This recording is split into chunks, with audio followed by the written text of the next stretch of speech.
দেখুন একটা আমি আপনাদেরকে ভেঙেও দেখাচ্ছি, দেখুন। তো এইভাবে অবশ্যই ট্রাই করে দেখবেন। হ্যালো বন্ধুরা, আসসালামু আলাইকুম, কেমন আছেন আপনারা সবাই? আশা করি সবাই ভালো আছেন। আর ফিরে আসলাম sHuMi কুকিং ব্লগসে, নিয়ে আসলাম আরো একটি রেসিপিটি হলো স্ন্যাক্স নাস্তা। তো বাচ্চাদের খুবই পছন্দের একটি খাবার, এটা হলো স্ন্যাক্স নাস্তা। তো এই নাস্তাটি কিভাবে আমি বানিয়ে নিই সেটা আপনাদের সাথে শেয়ার করব। তো রেসিপিটি শুরু করার আগে একটি অনুরোধ করে রাখি, আমার ভিডিওগুলো যদি ভালো লেগে থাকে অবশ্যই আমার চ্যানেলটাকে সাবস্ক্রাইব করবেন, আর নিত্য নতুন ভিডিও পাওয়ার জন্য পাশে থাকা বেল আইকনটি ক্লিক করে রাখবেন, আর লাইক কমেন্ট শেয়ার তো অবশ্যই করবেন বন্ধুরা, অনুরোধ রইল আপনাদের কাছে। তো চলুন কথা না বাড়িয়ে রেসিপিটি শুরু করি। তো বন্ধুরা, এই নাস্তাটি বানানোর জন্য এখানে আমি গাজর আগে থেকে সেদ্ধ করে ম্যাশ করে নিয়েছি, আর নিয়েছি আলু সেদ্ধ করে ম্যাশ করে নিয়েছি। তো এখানে একটার মতন গাজর হবে মাঝারি সাইজের, আর এখানে দুটার মতন মাঝারি সাইজের আলু হবে, এগুলো সিদ্ধ করে ম্যাশ করে নিয়েছি। এখন এর মধ্যে আমি ময়দা মিলাবো। তো এখন আমি এর মধ্যে ময়দা মিশিয়ে নেব। এখানে আমি 1 কাপের মতন ময়দা নিয়েছি, আর নিয়েছি 1/4 কাপ কর্নফ্লাওয়ার। দেওয়া হয়ে গেলে এখন দিয়ে দেবো মশলা। তো এখানে নিয়েছি ধনিয়া পাতা কুচি, নিয়েছি 2টোর মতন কাঁচামরিচ কুচি মিহি করে কুচি করে নিয়েছি। এখানে নিয়েছি ম্যাগি মশলা 1/2 চামচের মতন, নিয়েছি 1 চামচের 4 ভাগের 1 ভাগ মরিচের গুঁড়া, নিয়েছি এখানে জিরার গুঁড়া, আর নিয়েছি স্বাদ মতন লবণ। মরিচটা আপনারা চাইলে স্কিপ করতে পারেন যদি বাচ্চারা খায়, আর যেহেতু বাচ্চাদের জন্য মরিচটা একটু স্কিপ করতে পারেন, আমি দিয়ে নিচ্ছি। তো এই মশলাগুলো দিয়ে দিলাম। দেওয়া হয়ে গেলে এখন হাত দিয়ে এটাকে একটা পারফেক্ট ডো তৈরি করে নিতে হবে। এর মধ্যে আর পানি এক্সট্রা অ্যাড করার কোনো দরকার নেই। এই গাজর আর আলুর যে পানিটা আসে সেটা দিয়ে একটা ডো তৈরি করা হয়ে যাবে। তো ডোটা তৈরি করা হয়ে গেলে এটাকে আমি ভালোভাবে মুথে বেলে নেব। তো এই কর্নফ্লাওয়ারটা দেওয়ার কারণে এই নাস্তাটা অনেক ক্রিস্পি হবে। হয়ে গেছে, এখন এটাকে আমি ভালোভাবে মুথে একটা রুটির মতন বেলে নেব। তো এখন আমি ডোটা নিয়ে নিলাম, এখন এখানে কিছু ময়দা ছিটিয়ে নেব। ময়দা ছিটানো হয়ে গেলে এখন আমি হাত দিয়ে ভালোভাবে একটু মাখিয়ে নিতে হবে। এটা যত মাখা হবে ব্যাটারটা অনেক স্মুথ হবে।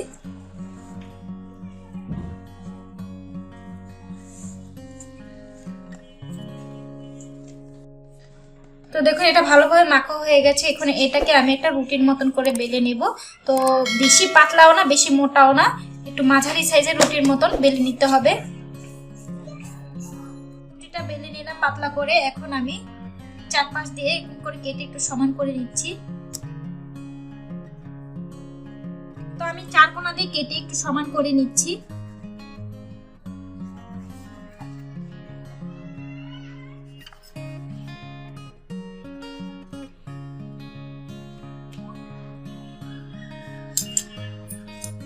তো কাটা হয়ে গেলে এখন আমি একটা স্কেলের মাপ নিয়ে একদম সমান সমান করে কেটে নিচ্ছি। এই স্কেলের মাপটা আমার দরকার হচ্ছে কারণ আমি সোজা দাগ কাটতে পারি না, এই জন্য আপনারা চাইলে আন্দাজ করেই কেটে নিতে পারেন। তো আমি সোজা সোজা করে কেটে নিচ্ছি।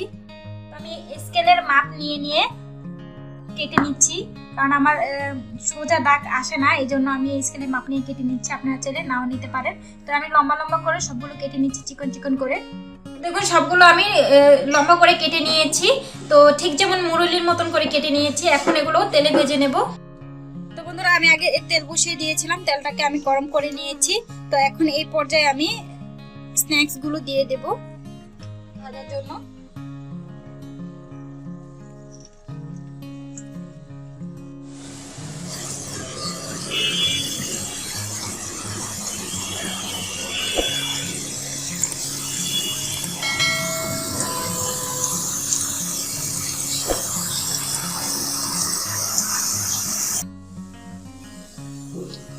আমি একে একে সবগুলো দিয়ে দিচ্ছি ভাজার জন্য।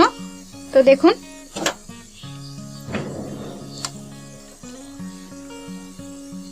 তো একটু হার্ড হয়ে আসলে তখন আমি একটু নাড়াচাড়া করব, এখন নাড়বো না কারণ ভেঙে যেতে পারে।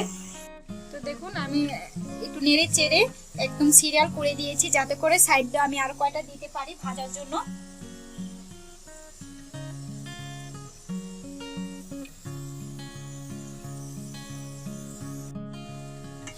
তো দেখুন আমি মাঝখান দিয়ে কয়েকবার নেড়ে দিয়েছি। তো এখন আমি আস্তে আস্তে নেড়ে দিচ্ছি। তো এগুলো যখন ক্রিস্পি হয়ে যাবে, ব্রাউন কালার হয়ে যাবে, তখন আমি এগুলোকে নামিয়ে নেব। তো দেখুন এগুলো অনেকটা ক্রিস্পি হয়ে যাচ্ছে আর কালারটা কতটা চেঞ্জ হয়ে যাচ্ছে।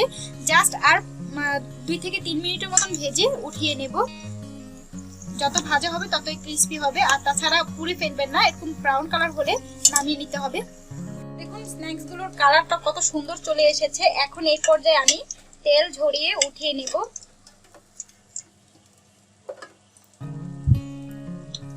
তো দেখুন আমি তেল ঝরিয়ে উঠিয়ে নিচ্ছি। তো এইভাবে সবগুলো আমি ভেজে নিচ্ছি, ভেজে নিয়ে আপনাদেরকে পরিবেশন করে দেখাচ্ছি।